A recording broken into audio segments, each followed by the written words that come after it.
Chapter 1. Shepperton Church was a very different-looking building 25 years ago.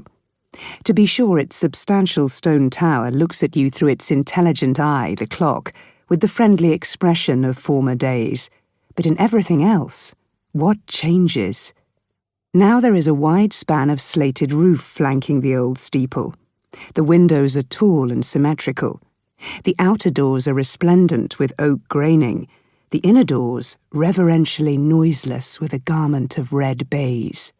And the walls you are convinced no lichen will ever again affect a settlement on. They are smooth and innutrient as the summit of the Reverend Amos Barton's head, after 10 years of baldness and supererogatory soap.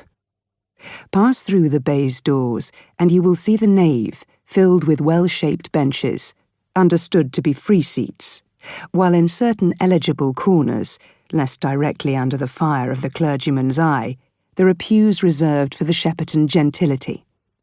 Ample galleries are supported on iron pillars, and in one of them stands the crowning glory, the very clasp or aigrette of Shepperton church adornment, namely, an organ, not very much out of repair, on which a collector of small rents, differentiated by the force of circumstances into an organist, will accompany the alacrity of your departure after the blessing by a sacred minuet or an easy gloria.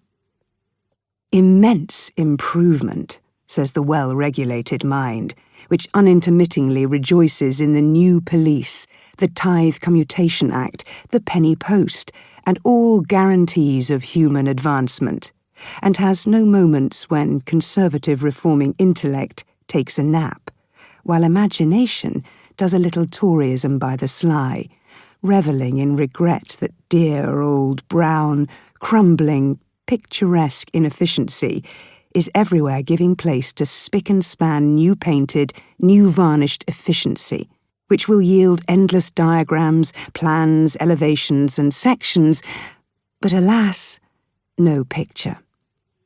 Mine, I fear, is not a well-regulated mind. It has an occasional tenderness for old abuses. It lingers with a certain fondness over the days of nasal clerks and top-booted parsons, and has a sigh for the departed shades of vulgar errors. So it is not surprising that I recall with a fond sadness Shepperton Church as it was in the old days, with its outer coat of rough stucco, its red-tiled roof, its heterogeneous windows patched with desultory bits of painted glass, and its little flight of steps with their wooden rail running up the outer wall and leading to the schoolchildren's gallery. Then inside, what dear old quaintnesses, which I began to look at with delight even when I was so crude a member of the congregation that my nurse found it necessary to provide for the reinforcement of my devotional patience by smuggling bread and butter into the sacred edifice.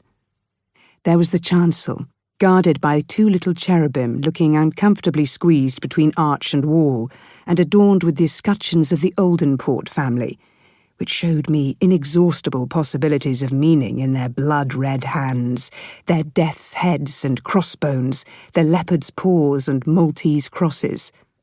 There were inscriptions on the panels of the singing gallery telling of benefactions to the poor of Shepperton, with an involuted elegance of capitals and final flourishes which my alphabetic erudition traced with ever-new delight.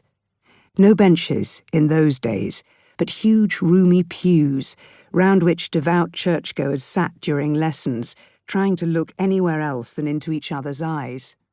No low partitions allowing you with a dreary absence of contrast.